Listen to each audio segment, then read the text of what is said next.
Welcome back to Sunday Vibes, one and all. We're back in the Rookery pub on Clapham Common. Me, Chris, and Zachary Jalab. How are you, gents? Good. Yeah, can't complain. You know, it's not too bad. Yeah. Quite surprised. Quite jovial there. How are you? I'm good, man. It's glad to be back. We've got some more Manscaped product to plug. I know how you guys love that back home. And we've got a really meaty topic to 2 foot, haven't we? What are you...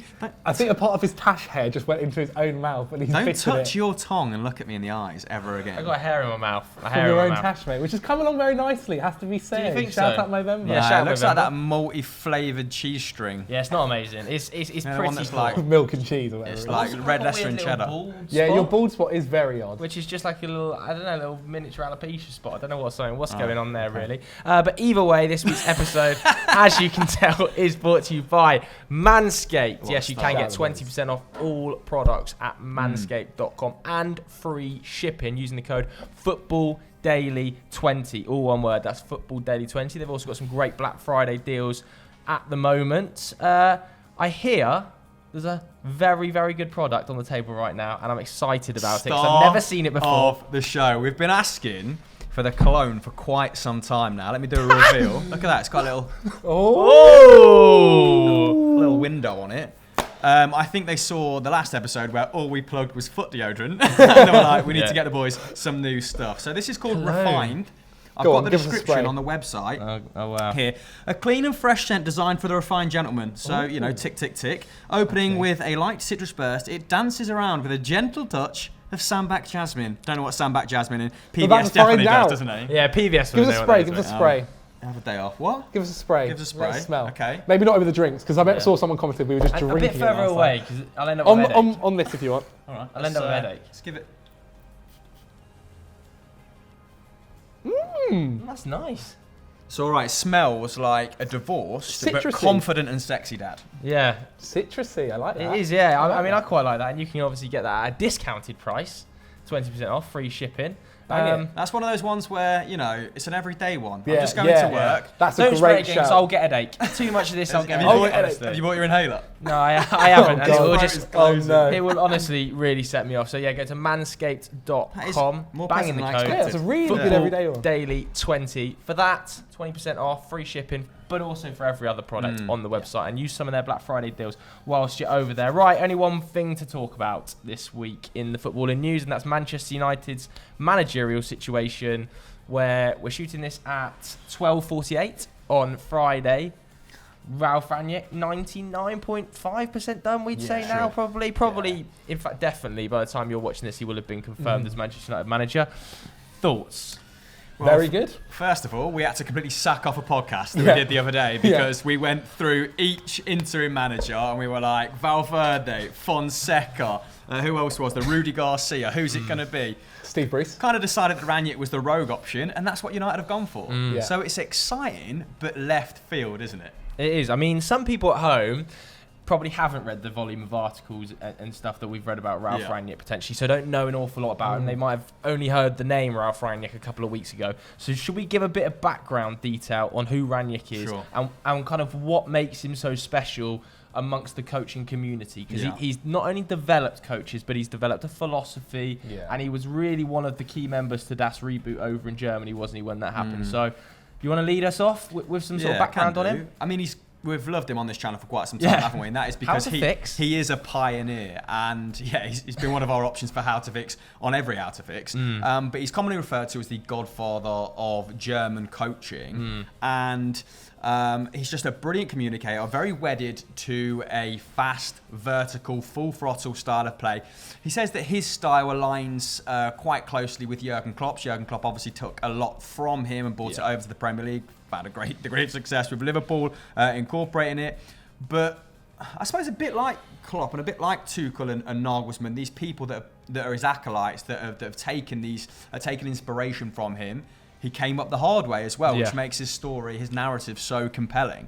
Like, he was player manager at like a third, fourth tier division German side called Ulm. And because he didn't have a big name, because he wasn't a high profile former player, German football, it took an awful long time for German football to take him seriously. Yeah, it took him a bit, didn't they? They did. I mean, he managed at Stuttgart and then Schalke. I think people first started taking notice of him when he reinvigorated, well, not reinvigorated, he just took Hoffenheim from obscurity, and we're talking about a literal village of people, population 3,500. I think between 2006 and 2011 this was, from the lower reaches of German football to the Bundesliga. And I think that game they lost to Bayern Munich, I can't remember what it was, I think they were first going into the game, first in the Bundesliga, and they lost 2-1 and ended up finishing 7th that year in their inaugural season in the Bundesliga. But everyone was like, okay, this guy knows what he's talking about. This is a scintillating brand of football. And from there on in, he really kind of put his stamp on German football, of course, took over Schalke afterwards, won the DFB Pokal there. Took him to a Champions League semi, I think, against United. Probably the last great Manchester United side, really, in all honesty. So that's a big achievement for a Schalke side. Look at Schalke now, and you think them getting to a Champions League semi-final would be laughable, wouldn't it? Huge. And of course was RB Salzburg's director of football at first, and then Leipzig's manager 2015-16 got them promoted to the Bundesliga, and then has been like, he served a dual role in the whole Red Bull project the whole time, hasn't he? I think from 2012 to 2020, the head of global football. So just the head honcho. He's the one that has made them the envy of an awful lot of football clubs around the world. Obviously, we've missed a few bits there. That is just a general smattering of Rangnick, and then he was at Lokomotiv Moscow serving as their sporting director. Yeah, only for a couple of months now. Well, he joined in the summer, was it? July, I think. They brought him in to kind of essentially do what he'd been doing in Germany over there. And to be fair to Lokomotiv Moscow as well, they've not really stopped him going over to United. No. They've been quite great about it. I don't think it's quite worked out the way they wanted it to there. He's brought in and made quite a few changes behind the scenes. I think Lokomotiv fans aren't particularly happy with the changes and getting rid of coaches and employing coaches that he's made. So I think it's been easier to leave on. They're not quite as arsed that he's going effectively. I think it hasn't quite aligned with the project they were originally running. So they've let him go with the blessing of Lokomotiv, I think, at this stage. And I think, okay, so should we say why we think he was like the best option to start with? Or, I mean, do you guys even think that as well? Because Valverde, Fonseca, they all seem, Favre, safer pair of hands. People that weren't going to come in and upset the apple cart. They were going to keep United ticking over, maybe massage a few egos, give players a little boost and then be on their way in 6 months. But with Rangnick, like, he only plays in one style. It's very physically demanding, hence why at Hoffenheim, for example, he kind of refused to sign players over the age of 23 because he wanted to shift their mentality, he wanted to reprogram them, he had to get them young in order to do so. And now he inherits like the 10th oldest squad in the Premier League, the average age around 27, 28. There's an awful lot of players either in their prime or big players just maybe a little bit past it. But what are you saying?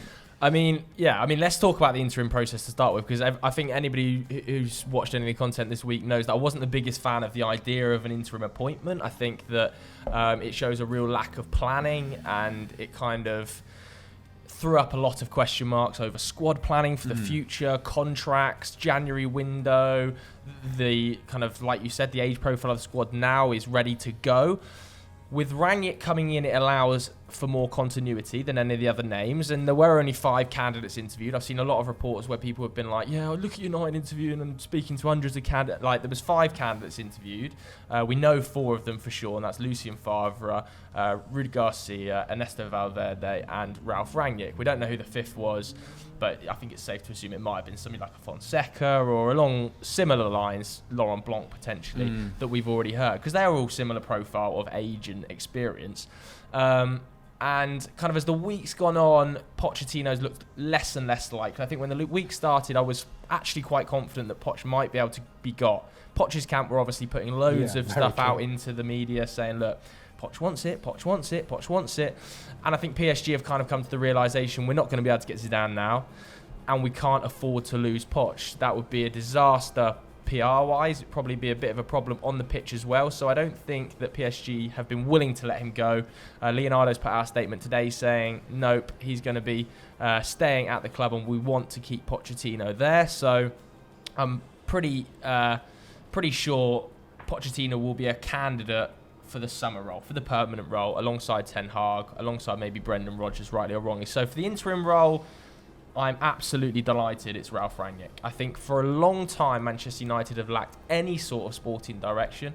The hierarchy have lacked footballing men completely, to be honest with you, in the majority since the Ferguson dynasty.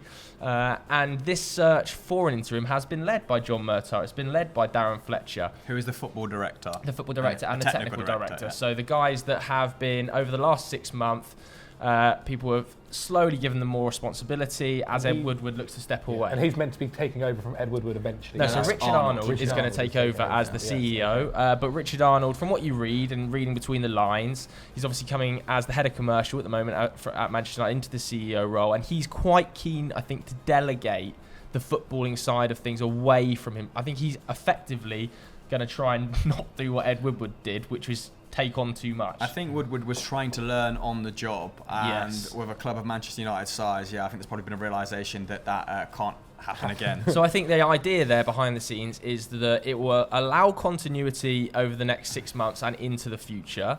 He will be able to assess the coaches that are at the club and have just been given new long-term contracts, i.e. McKenna, Michael Carrick and co. And also he'll be able to support what is a fairly new formed football department, which is ridiculous to say for a club of Man United stature, but not many clubs of Man United stature have just 2 senior heads of involved in football decision making. The majority will have 5 or 10.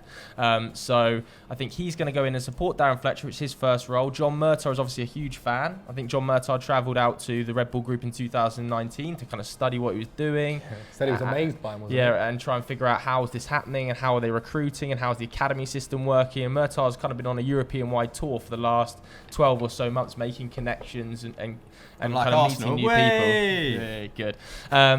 And obviously they've interviewed these guys, and I think Rangnick was flown to London on Tuesday and sat down and obviously was by far and away the most impressive candidate. So for me, I'm really excited. I'm intrigued about the long term. I'm less positive about the short term maybe than I've seen a few Manchester United fans. I've seen some Man United fans saying, we could see a Tuchel style bounce. I'm pretty unconvinced about that. We're talking about a manager who hasn't coached for nearly 2 years now, and has been at a much more senior role and is coming into a side that isn't necessarily perfectly set up for him. So I'm not as convinced about the next 6 months as I am about the longer term strategy, which I think is really good to have a man like Rangnick behind the scenes. He's a man that builds clubs, and I think there will be a piece of work there where he has to audit the people off the field. So Definitely. United have realised that is the structure good enough? We've been focusing on the squad. All the emphasis has been on the playing squad. Is the support around them good enough? And there's no better operator in world football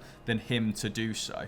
For a long time, United have needed that, and the football department's so green, so new, that I don't know whether they're ready to do that, because the Glazers, I think, just don't know what they're doing. They have no clue. And Woodward's leaving, he had no clue. And I think if Richard Arnold is going to come in as a CEO and he's finally willing to delegate to someone or a team of people that are going to make football decisions, that's good for United, because it's been a long time coming, hasn't it? It's a big change. Football decision making. Yeah, but I mean, it's had to happen. Jesus Christ, it has to happen. It can't continue with Ed Woodward and non-footballing guys making football decisions. Yeah, for sure. Are either of you worried about? So this is there's a lot of upside. Mm-hmm. And you just said you're more positive about what he's going to do to the club in the long term, and I agree, because in the short term. This is a squad full of big names, big egos, well-established players who have won an awful lot on the most top whack in the Premier League. You're asking an awful lot from those players. It's an awful lot of buy-in, his way of playing, the intensity, the sort of team effort it requires for someone who's moving on in 6 months. Now, obviously, there will be some better continuity between him and Pochettino than there would have been between Valverde, who was quite passive, defensive, and going into Pochettino. But I've got some numbers down here for United's pressing, and obviously this guy, that's not just his game's not just about pressing, of course. We kind of latch onto it because that's what he's become famous for. Isn't it? But United 19th for pressures. Obviously, you've got to give that a little bit of context. City 20th, but City have 65% of the ball. United's close to 50%, so that is bad in that instance. 19th for successful pressures, 15th for pressures complete, and only Villa, Burnley and Norwich worse than them in that category. and only Wolves, West Ham and Newcastle have completed fewer pressures in the final third. So it's a complete shift up, big gear change. U-turn, big gear change from the football that you have been playing. So I don't know if he comes in and develops a system that can carry Ronaldo. Let's go for the obvious thing. Ronaldo is the big one that everyone's been talking about, right? And how he doesn't press full stop. This isn't a guy that relents on any aspect of his footballing philosophy. Asking to incorporate Ronaldo in that would be doing so. Like, surely. But he also isn't a guy who's foolish enough not to adapt team to team. Like, I think he's also a smart enough coach to be able to figure out systems that work for different teams. Like, not just come in and go, okay, I'm going to put, this is how Leipzig did it. This is how. Well, he's famously said he has a plan A to Z.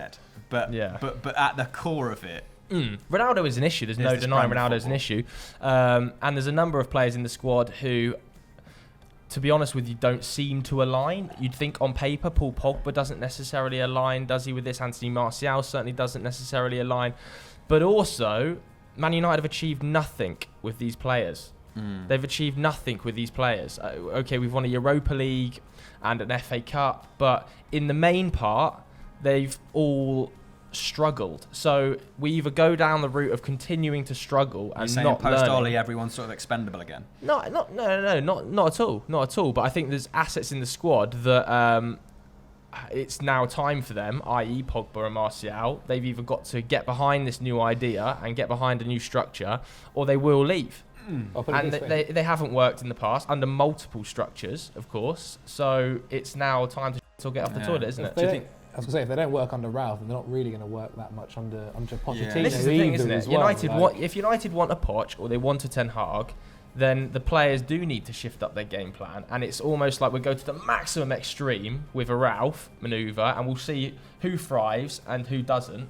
And then we'll be able to assess the squad off the back of that and go, okay, if Poch was to come in, didn't work at all. Did it under Ralf. He clearly doesn't want to be here. It's probably time to move him on. And Pogba's going to leave, obviously, for his contract. Like, I don't think the squad will need massive amounts of selling. I really don't. The young guys must be rubbing their hands together, though. Like Jadon Sancho, he's literally come out several times. But not even just the young guys. Like like a player like Rafael Varane, I'm sure it's not as if he won't have known who Ralf Rangnick is. Do you know what I mean? It's not a Z-list name nobody's heard of. I'm sure players will have been told this is what Rangnick's like and be excited by him. And I think Rafael Varane has played for the last 3 months under Ole Gunnar Solskjaer. So if we're questioning whether or not he's going to have the motivation to play under Rangnick, I think it's questionable. Like, what sort of backing did Solskjaer have to be able to lure him to the club and say this is how you're going to play?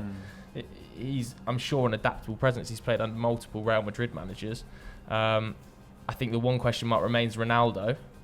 And it's kind of going to be interesting. I think it's just going to be interesting, isn't it, to see what does Rangnick do? Does Rangnick drop him, or does he actually make a system that works around him, or is he that much of a miracle worker? Ronaldo starts to press. Who knows? Like, it's just going to be a fun watch. I think from a neutral's perspective, Man United now is maybe one of the most interesting watches week to week with Rangnick in that role. Who plays, who doesn't? Some players, I think, are going to absolutely thrive as much as there's negatives. Like Fred, for instance, who is a pressing machine, but presses completely wrongly. Like he's just flying out, fucking left back, right back, goalkeeper. Get in your role and press coherently. And I think that's what he will add to the side, Rangnick, an actual coherent strategy, which we don't have. Because I am playing devil's advocate a little bit here, because I do like the appointment, but then you see how Pochettino is not struggling at PSG, but they've not fully taken on, they don't bought into his methodology, his way of doing things. And you kind of think, okay, are we going to maybe see that, but on a smaller scale at United over the next 6 months? Like a general uptick in performance, like from certain players, but then like these little narratives boiling away in the background. It's almost like a hangover from United's kind of previous way of doing things. Yeah. Like, if it'd be interesting to see how seriously they take this consultancy role, because there is a lot of guys in a lot of senior positions already, and they can just kind of pay him and ignore his advice moving forward. But if we start to see, like, they wouldn't have appointed him though, would they? If that was going to be the case, that's what I mean. They've got to. I feel like you've got to double down, like buy into his way of doing things, and let him. If he kind of wields a certain amount of power off the pitch as well, then it'll be like, oh, interesting, because. But I'm sure those talks have happened, haven't they? Like Rangnick has rejected multiple roles in the past. Let's not forget he was offered the Chelsea interim position pre-Thomas Tuchel taking over and said, look, if I'm only going to be here for 4 months, I'm not going to wield any power, then I'm not interested in the role. So I'm sure those conversations have taken place behind the scenes, and Ralf knows exactly what he's coming into and exactly what the long-term strategy is. Overlooked for the Everton job as well, which is interesting. Yeah, and the England job. Let's not forget when Dan Ashworth, I think, brought him in for an interview with the England job and picked Sam Allardyce in the end over him. And we all know how that went. And I think, look, there are going to be question marks, inevitably, but there were going to be question marks with every interim that came in, whether it be Valverde or Favre. I think we'll all agree that this is the best interim appointment they could have made. And probably even with the amount of question marks he has, they're mostly positive question marks. How does he get the best out of him? How does he get the best out of him? A player like Sancho must be thinking, fucking buzzing. Like, Ollie's gone. I've scored midweek. I'm my best game midweek. And then in comes Ralf Rangnick, who has been hyping me up behind the scenes and on social media and TV interviews for ages. Same with Donny. Solskjaer's gone. Donny starts midweek Champions League, and then Ralf comes through the door. I think you're pretty excited. And players like Bruno, I think, are going to be maybe a little bit relieved that there is a coherent, clear game plan / aim, because you see Ollie kind of switching to back 3, back 4 in the dying embers of his tenure, and the players never like really look totally comfortable or that tactically fluid. When you've got a guy here who's by like any grade one of the best communicators in world football, and he's very good at sort of getting what's up here down there onto the pitch, isn't he? And I think that clarity might be refreshing for the squad, and you probably see that bump from that. I mean, everyone talks about the new manager bump, but you've got these polar opposites coming in, and I think that was the tonic for United. That's kind of what I think that's what they've gone for a little bit, isn't it? They've gone, okay, you needed a visionary to fix the club. Well, exactly. We've gone from the motivator to the tactician. Like, it is a polar opposites at each end of the scale, and I'm sure there's certain members of the squad that are thinking, ooh, is this going to work for me? And to be honest with you, if that's the case, then those certain members of the squad might not be right for Manchester United in the long term. Well, good God, I was just thinking, you're finally starting a DM in January. That's almost certain, and it'll probably be a very, very good one with him in charge. This is another thing I'm sure United were thinking with this interim appointment, is that windows like January, with Rangnick there long term, even if he steps into a sporting director role, suddenly become usable, because he can identify players he thinks would work for a team and work for a system and work for a manager that he's presumably going to have some input in signing. That's why John Murtough wanted him, because like he has one of the best little black books in football. I imagine he comes in with 10 names that could instantly fill like that DM position. I mean, lest we forget, he's been out of the management game for a little while, the dugout, but he's still responsible for Salzburg signing Haaland, for RB Leipzig signing Joshua Kimmich. Like he was, Firmino was his last signing in Hoffenheim. Sadio Mane. He has an incredible track record with in terms of talent identification. And the Glazers are probably going when they £100 million signings. What's these £20 million boys you want? I was going to say, like, you're both good and bad, isn't it? We're so not used to seeing United sign players that like a Tchouaméni at Monaco, whereas now it's actually probably a very good likelihood. And it comes back to now, like, would Rangnick have signed Ronaldo in the summer? Maybe not. And if that external voice had been in the room, it might have changed things up. Do you know what I mean? And that's, I think, a very interesting and important narrative for United to have behind the scenes. But not to have a company man in there who's just going, Ronaldo was the boy. Obviously, I think that sign has actually been good, but there's elements that I'm sure neutrals would say, well, it's fucked him, it's fucked him. How do you think, though, he's going to deal with because at RB Leipzig and at the other clubs, he's kind of had a board that are willing to listen, right, and willing to make an understanding. Yes, I agree that like bringing him in does mean like they are willing to do a certain change, but this is a huge change. It's probably the biggest change you could have possibly made. Well, we were just saying, weren't we? It will see in the coming months. There's no way to answer that, because it's just it's guesswork, isn't it? Really, but the biggest changes will be off the pitch. Like I don't think he's going to be given an awful lot of money in January. No. Like there's not an awful lot of money that needs to be spent in January. The squad's good. It just needs a DM. They're not going to go for the lights out DM in January. No. It's and no team, like, it's going to be so much harder to get one of the players we've identified in the past, like an Ndidi or whatever, in January. Like, it's not going to happen.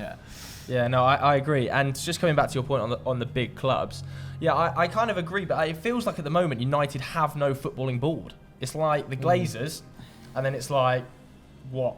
It's like there's just an abyss there, isn't there? That's currently filled by Woodward. He's leaving, so then that abyss needs to be filled by someone. I would rather see it filled with Rangnick and Murta than I would just Richard Arnold stepped in there. So as a Manchester United fan, I think it's almost a blank canvas behind the scenes, above the playing staff and the kind of coaching staff, because it's never been there. It hasn't existed. It was previously Alex Ferguson did it all. So now clearly that doesn't work in modern football, and Moyes didn't have anyone supporting him there.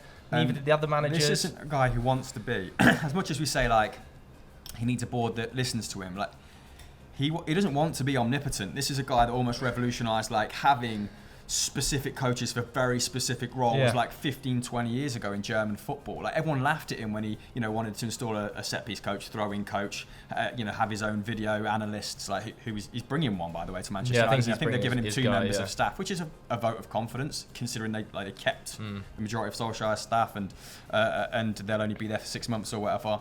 But I think his greatest legacy could be developing like what you've just highlighted. As in, I think exactly if we see a turnover of staff, and he's clearly got their ear. And there's nothing to say. Obviously, it's a consultancy role for 2 years. I think after 6 months, if it's gone well, there's nothing to say that United won't readdress that and change that title to a sporting director or something else. Like I think the consultancy role really leaves the door open to a wide variety of possibilities in terms of job title, doesn't it? I think the one other positive I want to talk about very quickly is that I think even if best case scenario he smashed it at United as a coach, I think with the consultancy there, it's very, very unlikely he continues as head coach. It's not like he's going to get a permanent job. Like I think that even if he was, I don't know, madness, let's say United went on to win the Champions League a la Tuchel, I think there's still arguments to say, well, he's still going to step aside because that was always the plan, and he's going to move upstairs and he's going to go in here, and then we're going to appoint someone else. And he would have a role, you'd assume, in appointing the next manager to take Whereas on if you'd given it Valverde and Valverde had won the Champions League, then the pressure is Ole Gunnar Solskjaer situation. You've got to give it to him here. There has been rumblings that he's been keen to get back in the dugout. So I think like, from a personal perspective, and that's why he didn't take the Chelsea thing. Obviously, that's why Everton maybe overlooked him because they wanted him in support capacity. He wanted to be the main guy. So maybe that's in conflict with that narrative slightly. But I do get what you're saying. Like, he is a guy that likes to put the right people in the right place. So he did it with. I mean, he only stepped in at Leipzig again when they finished third in I want to say 17, 18. Yeah, before they got when they were waiting for Nagelsmann. They were waiting for Nagelsmann. Hasenhüttl didn't want to warm his seat, so he was like, well, I'm the best guy for the job. But then happily stepped out of the fray when Nagelsmann came in. So I think, he will. There'll be a great contingency plan if he does leave the dugout. And he's wanted to work in the Prem for a long time as well. Like he said that he's wanted to work in the Premier League for ages. Yeah, 100%. Well, he was interviewed for the West Brom role a long old time ago, and I think he kind of said not quite right for me. And then he was, I think, involved in some Tottenham talks at some stage, some Chelsea talks at some stage. There's been a lot of England talks at one stage.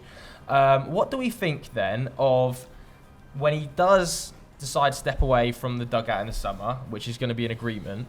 Do we think United stick down the line of Pochettino, which is very much the chat, isn't it? Obviously been United's number one target for a long old time, but doesn't necessarily want a director of football. They want a director of football at Tottenham, and he's not so used to giving up power. He hasn't liked that at PSG. Obviously, he clashes with Leonardo a lot. So does Pochettino still become the option, or does then it become more likely to be Ten Hag, maybe? Well, it opens the door for Ten Hag so much more. Like, I remember when we were first talking about it, you were saying that, like, at Ajax, he has so much done for him above board and with Overmars and Van der Sar, and that's just not implemented at United. However, now with him coming in and what he does maybe with the coaches and stuff, that could be a lot more likely, and it could be a possibility that does open up for him in the summer.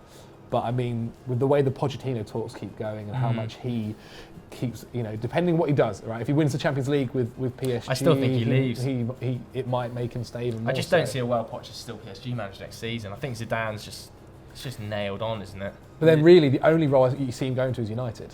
Like, I don't see him moving to another club, realistically. PSG were willing to let him go, like, now, if United bid 15 mil for Poch. But United have obviously just tried to temper costs a little bit, maybe. I think also it was probably come down to the fact that it's a lot of upheaval. How many weeks does it take to get that deal done? Yeah. Do PSG have to wait for a manager to be lined up before they sanction that? And Zidane doesn't want to say yes straight away. And suddenly we're a month down the line. Carrick's still in charge. Nothing's changed. Like, I think United just couldn't afford to sit on their laurels really with this one. They wanted something done with. Obviously, he's got to work. He's not in charge of the Chelsea game. He's obviously going to wait for a work permit. Yeah. But the first one's Arsenal, I think, isn't it? It's Thursday, I think. Yeah. But nothing's going to change that quickly. Like, it's not like you're going to see Arsenal suddenly United are pressing coherently in every area. Like, it's not going to happen. Not pressing, but like Donny van de Beek might play. Yeah, which wasn't going to happen under Ole Gunnar Solskjaer. It's going to take some time. Like, the United fans are going to need some patience. I think it it's not going to be an overnight fix of suddenly United are an incredibly coherent pressing team working their bollocks off. Like, we're one of the least running sides in the Premier League. Like,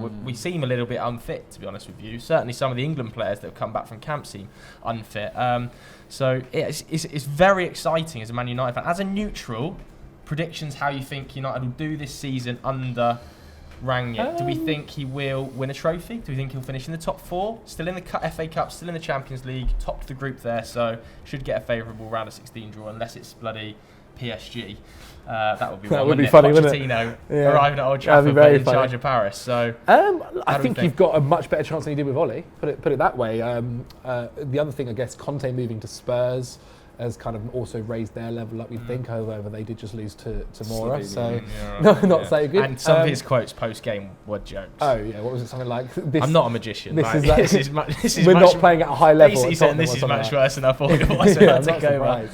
But yeah, no, I still confidently would maybe put you guys 4th in the Premier League, getting the Champions League, maybe go far in the FA Cup. If you can win that, you've done very well.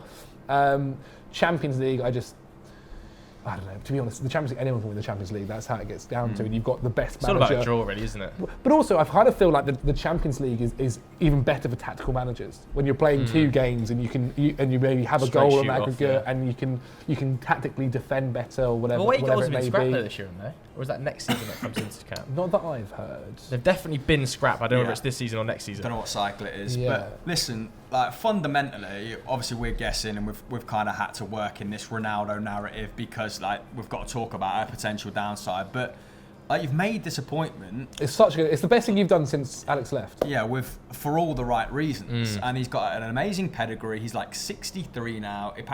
Very like high emotional IQ. Like all the players that most of the players that have played under him, even like at Hoffenheim and stuff, still talk about him as a father figure. I was reading some interviews with like Demba Ba and stuff from before this. And no one has a bad word to say about him apart from club owners, where he has been quite demanding in the past, and he's more principled though than combustible, it would appear. Yeah. Like he's not like Conte. It's not like he's gonna walk out because like he's not given what he wants. Like he left Hoffenheim because Louis Gustavo was sold under his nose to Bayern Munich, and when you like Dietmar Mott, I think Hopp did that to him. He was like, I can't work for this guy anymore. Like I don't think that's going to happen at United, is it? But United don't sell anyone, mate, so that'll be absolutely fine. I don't think United have sold a player in about 8 years, have they? When Jesse Lingard leaves, he's fuming. He did a good little press over him. No, but fundamentally, much better coach than Ole. So, like, if we stick to those very simple terms, like it's. Man United have obviously been watching some how to fixes, mate. Yeah, exactly. I expect it to be much better. I'm sure it's going to be interesting. As you said, I think even from a neutral point of view, I would now consider facing you guys, obviously not this coming game, but say in the second half of the year, much more worried than I would have been this Sunday. The only worry is the complexion of the midfield, but we've literally spoke that into the ground. Like, if he does play a 3, or like 4-1-4-1 or whatever they used to play, who is going to be that real solid defensive presence? Yeah. You've got like people like Kevin Campbell and Forsberg, like people that have traditionally done like really well under him at Salzburg, at Leipzig, in the form of like Donny. Obviously, you've got the forward talent. We don't need to talk about that. That's ridiculous. It is just. Maybe Donny will get a game a little bit further back because you need someone in that midfield who's willing, like who can transition the ball, who can play it through the lines at real high speed. And like if Pogba's not going to be that guy, like if Fred's doing all the defending, Pogba's going to be out for 3 months, isn't he? So I just don't see it happening. Yeah, exactly. He's not going to be there for many games with him in tandem, is he? But yeah, it kind of now maybe falls on Donny a little bit. Am I missing anyone really obvious in the midfield? No, unless Scott impresses him massively and turns up his game. Or he decides that, okay, he might not be the best presser, but I can utilise Matic to slot in between the centre-backs and distribute from that role. Like, But whatever manager come in, that's going to be an issue. Do you know what I mean? It's not as if like, okay, because it's Rangnick, that's a problem. I think every manager, even if it's bad when we can identify the most obvious issue in Manchester United's squad, which is a ball progressor from defensive midfield who can break up the play. Like, and Ronaldo at 9 is weird for him because he's kind of had guys there that maybe aren't technically the best, but who obviously press like hell, that can hold the ball up, that are a nuisance in the air when they hit these like long diagonals, because it's not just about playing it through the lines. It's about like being territorial as well. Cavani, he's going to love Cavani. Youssef Poulsen. Who else has played? He signed Firmino. Firmino's like defensive numbers at Hoffenheim were absolute, like out of this world. So, but they weren't before he arrived. They weren't necessarily before he arrived. Like I read an article of him this morning. I think it might have been Coach's Voice, something like that, where he said that before he wasn't a defensive player. He wasn't a defensive player. Neither was Sadio Mane when he came to the Red Bull Group. Like that should be a real positive for a player like Marcus Rashford, for instance, who's off the ball work is questioned, but is still young enough to be moulded. That's a good point. Those guys that are 23, 24 and below, like this could which is the front line of Rashford, Greenwood and Sanchez. People we've wrote off really as like non-pressers, as just pure attackers, like Greenwood and Rashford. We could see totally different sides of them. Yeah, it's going to be very, very interesting. We want to hear from you guys at home. What do you think about the Ralf Rangnick appointment at Manchester United? Is it going to be a success, long term and short term? Worst thing could have happened there, could have knocked the cologne off. Luckily, not the bloody refined. Luckily, we didn't. Sure, hold on, should we have another spray? No, please, because I'm going to get a headache. Honestly, please. That's lovely. I feel like I've been drinking all day, to be honest. We'll do some quick fire questions before we get on to the top comments of the week. Smell that, on top of that. Thanks. What are the best managerial appointments mid-season ever? Di Matteo. Tuchel. What's he doing now? Probably Tuchel, yeah.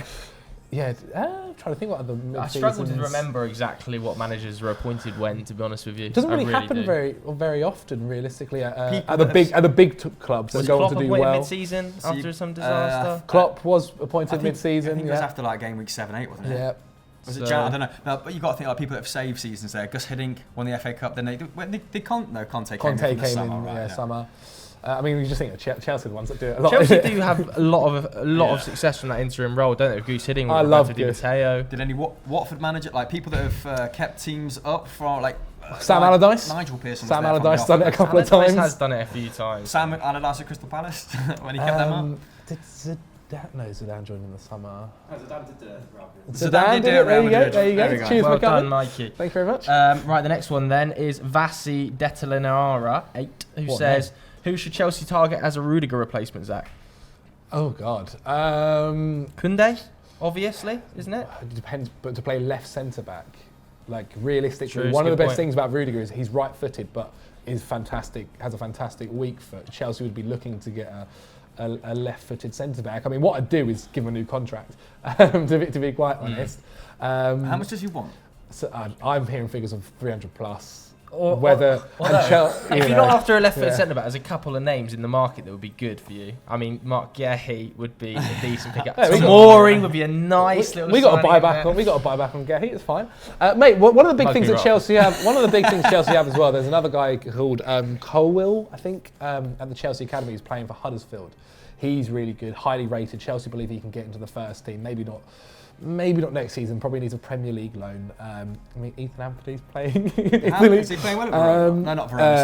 Sorry, Venice. He got sent off for a challenge that shouldn't have been a sending off. I think he's doing okay. He's doing all right. Because they're playing quite well at the moment. I think Venezia. I think look, it's not going to be easy. I think Chelsea's first thing is wanting to give Rudiger a new contract, where they're both happy. If it doesn't happen, oh God, I don't know. I don't know just yet, to be quite honest. I mean, Chelsea have always been linked to Nicolas Sula as well. That's constantly happened. But his injury contract's going to happen. Yeah, and his injury record just looks patchy at the best of times. Honestly, maybe Mark Gehi, bring him back in, but again, he's a right-footed centre-back. Don't know what he's like on his left so much. But the thing is about Chelsea, I just trust Marina Granovskaya to get that right, like to have that identified, and I'm sure they've already got a long-term strategy, and that's part of the reason they sold 3 centre-backs. Colwill, honestly, they rate really highly, and they've also got another guy called. Chalobah's eating up a lot of minutes as well at the moment, isn't he? Yeah, well, Aspie can't get in the game. Aspie can also play left centre-back. He's another one that needs a contract. So does Thiago Silva. So does Christensen. Christensen can also kind of play the left centre-back role. It's it's not detrimental, but it's like it is going to be. Thoughts on the Chilwell injury then, because that's a major blow to Chelsea. He's really been playing well for you. Has it been confirmed as an ACL? So it's an ACL, and from what I've heard, Chelsea have definitely said they're not going to give a prediction when he's back yet until the end of the year. Never a good sign. And they're hoping, obviously, any team he'll be back before the end of the season. Whether that happens, who knows? Yeah, it's rough. Look, Marcos Alonso. Just Marcos Alonso out there. So what I have heard is that they are, not as in like someone's told me at Chelsea, but as in what I've read, is that Chelsea may bring back Ian Maatson, who's on loan at Coventry City, who is a very, very young. I recommended him about 9 months ago for Celtic. He did. Had a fucking banging season at Charlton. He did, indeed. And he's on loan at Coventry now. Yeah, indeed. So you said that. And he's a really talented fullback, can kind of do left wing back and left back. It's a shame because Chilwell's been. Mate, Chilwell had just Chilwell, because he had that period where he wasn't playing, right, and then he got back into the Chelsea squad, and he was playing centre forward, didn't he? He was fantastic, man. He's basically playing up front, Chilwell. Against Leicester. No, they played the weekend where he was just making them runs in behind. Them curved runs. Who did you play at the weekend? Leicester. Yeah, Leicester. We won 3-0. Yeah, when he was making them curved runs off the back of Johnny Evans, and I was like, you're a left back. But he'd really just started to properly figure out the left wing back role and how to do it forward and back. And Tuchel and Pep now, decided to sit against them. They're like, okay, we're going to play front five. Yeah, it's going to be. He's been good in that sense. It wouldn't surprise me if maybe Chelsea looked in January as well. But I think what it will be is Marcos Alonso, and I think they'll probably bring back Ian Maatson. Okay. It's annoying. It's very frustrating. Chelsea Zach has spoken. I also wanted to ask one quickfire question. How do we think Conte has started Tottenham? Because just off the back of that Mura result last night, I did find those quotes quite interesting, man. Those quotes 100% show that he did not realise how bad it is. Because when Mourinho says stuff like that, people roll their eyes, and just kind of think this is the tune that he plays. But maybe they'll see that there's a bit more legitimacy in it than first realised. But I've not really paid special attention, and I back him to. Well, against Leeds, I'll be honest, Leeds as well. They were lucky to win. First 45 minutes, they were dreadful. They couldn't get out there and half. And they've also, I think, posted a loss of around £70 million. But like Daniel Levy says, there's still going to be money to spend, but not an astronomical amount. Maybe selling Harry Kane in the summer is that we'll have to fund a rebuild. If it helps him get 4 or 5 players, then maybe. But even watching Davinson Sanchez yesterday, it blows my mind thinking of the Davinson Sanchez when he was playing next to Dele Alli for Ajax, and he was so good. Now he's just Dele getting yesterday. turned. Dele, he's done. This is his 4th manager. He is done. That doesn't like. I think Ndombele as well. I think Conte is going to ring some serious changes over the next few. I think he's realised, okay, I've got to change much more than nothing. He's going to pillage Serie A. David Zabacosta. But I still think, his average age of the squad's going to go up. He's still going to sort it out, but it's just going to be a bit of a brutal clean-up. I think. I don't know, but we've sorted it out. Not to the level that maybe I would have expected when he first he's going to sort it out, but it's going to be. It's just going to be taking a lot of casualties along the way, mate. There's going to be literally. Are they going to get back into the Champions League? I think really? I wouldn't put it past Conte to get him back in there. Sorry, did we fix Tottenham about 3 weeks ago? I wouldn't put it past him, but I think as he strides forward, there's going to be a lot of depth. I don't think he's going to make it in the Champions League, man. Now that especially if you guys bring someone in the summer, Liverpool have got Jurgen, Chelsea got Tuchel, and Pep's at City. Maybe next season, I think it'll be a lot stronger. Let's just run through some top comments this week then on transfer talk. Tuopi says, I think Pochettino to United and Zidane to PSG makes sense for both teams. He then goes on to explain his thought process. Hasn't come to fruition, but it might come to fruition in the summer. I think Zidane obviously wants to go to PSG. He also really wants the French job, doesn't he? Yeah, but that French job's not coming up until at least January 2023. Yeah, I guess so. So was he out of work for another year? And the other thing as well, for PSG, if they get Zidane, that may convince Mbappe to stay for another year. How good was that game, by the way? Second half dropped off a little bit, but I didn't think PSG were very good. I thought first half. But I didn't think PSG were very good in the other game which they won. I thought first half was sensational football, some of the highest quality football I've seen this season. And Verratti wasn't even on the pitch. I think the defending of Marquinhos and those last man blocks because the front three are an absolute shambles. And this brings us back to Rangnick. I think you can maybe have one passenger. Do you know what I mean? But when you've got three and they're that big names, it's like, what on earth am I seeing here? And it's just Herrera running around like a blue ball. It's weird because there were periods as well when Tuchel was at PSG where he did manage to convince Neymar to tracked a little bit. Yeah, but then he didn't have Messi up top alongside him, did he? Which is a whole other kettle of fish. It's three forwards that want to play 3 different styles. Especially compared to Neymar and Messi want it to feet. Especially compared to City as well, where it's like their front three are just absolutely dogged and running as much as they can. Yeah, I mean, you look at the humility, the professionalism of the City players, and how. City should have won that game comfortably. Apparently, City were willing to let Bernardo Silva go in the summer for 45 mil to Barcelona. Never. But City were I thought City should have won that game comfortably. Like the Gundogan miss early doors. But you look at a player like Neymar. Hit the post as well, didn't they? Ability-wise, obviously better than Bernardo Silva. But who would you rather have in your team at the moment? Like occupying left wing, no right doubt wing. Bernardo Silva. I'd do anything for Bernardo Silva right now. And therein lies the answer, doesn't it? And he was such a nice guy. Lovely guy. Next up, we've got Thomas Hart on 5 players holding their club to ransom. He said, Salah's not holding us to ransom. Whatever amount he wants, he's earned. He's world class and should be paid as such. Now, it's a shame we haven't got Patrick Van Straten on the show today because he would definitely disagree with that. I think Patrick Van Straten is on the camp of if you can get the right fee for Salah, he's of the age where you should consider selling him rather than giving him half a million a week. That's the YouTube version of Rangnick. Yeah. Anyone getting into that? I think Salah does have to be given whatever he wants at this stage. Just too good to be let go. Because if you're thinking about selling one of the 3, it's not Salah, realistically, is it? But Mane's Mane got his new contract done, did he? I think. So Salah's kind of the last jewel, I think, before Edwards leads. He's got Van Dijk sorted, he got Alisson sorted. I think before Edwards goes, that'll be sorted. Yeah. But who pays the big money for Salah at the moment? Because if Mbappe's going to Madrid, if Pogba's going to pick up an almighty wage at PSG. I mean, Christ. PSG can still do what? Messi to replace him. I don't see it happening. I don't think he wants to leave either. I don't think he wants to. I think they'll figure out. He just wants. He is absolutely determined to be the best in the world, and that doesn't entail going to PSG, does it? I agree. At this point in his career, I think he will definitely stay. And then the last one, 10 legends crushing it in easy leagues. VL says Gignac to Mexico is the best weird transfer ever. Gignac. Yeah. Gignac. I mean, I thought of him in a long time. Tell that to Adriano Gallo, mate, because now that was a weird transfer. Who else? Florian Thauvin went over to the Liga MX as well. Yes, he did on a free. I'm pretty sure. Why the hell not, mate? Look at that, the climates, beautiful beaches, great food. Respect it. Gignac was dying a death as well, wasn't he, before he went over there, and he's reinvigorated his career. So he's a baller. Absolutely fine with it. One personal question then to finish. Rasher says... Hold on, I've just remembered, even weirder still, have you seen Joey Barn interview Gignac? Because they became best mates at Marseille. Really?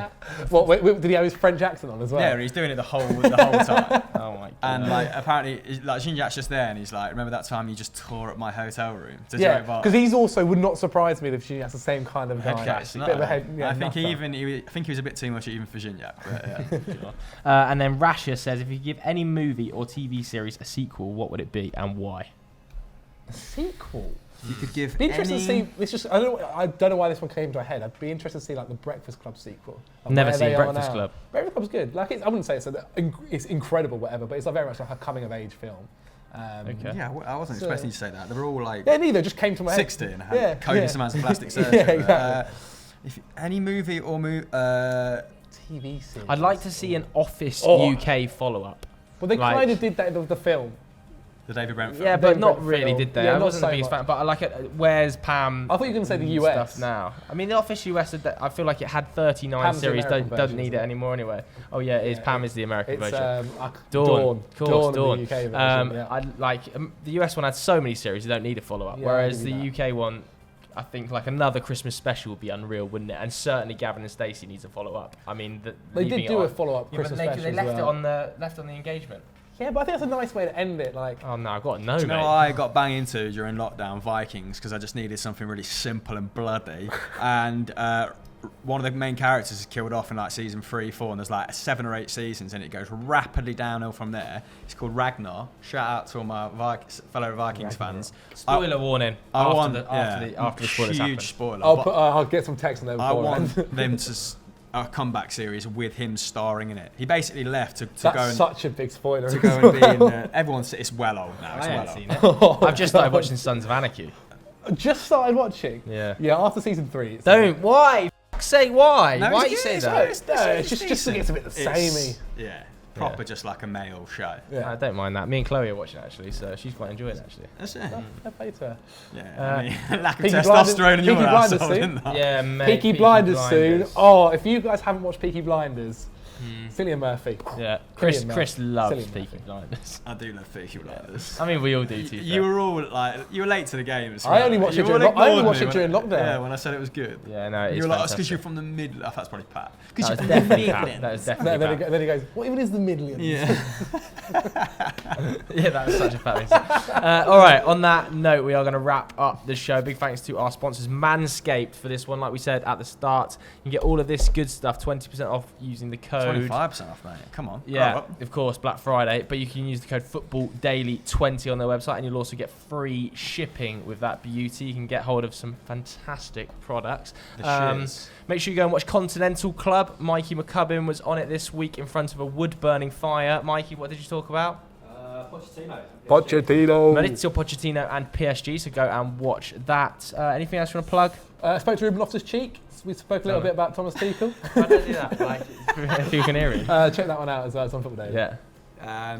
Sure. Go and watch Team Talk episode 2. Yeah. Team Talk episode 3. If you want a Christmas version, like the video. Yeah. All right. Thanks very much for watching, everybody. See you later. Bye.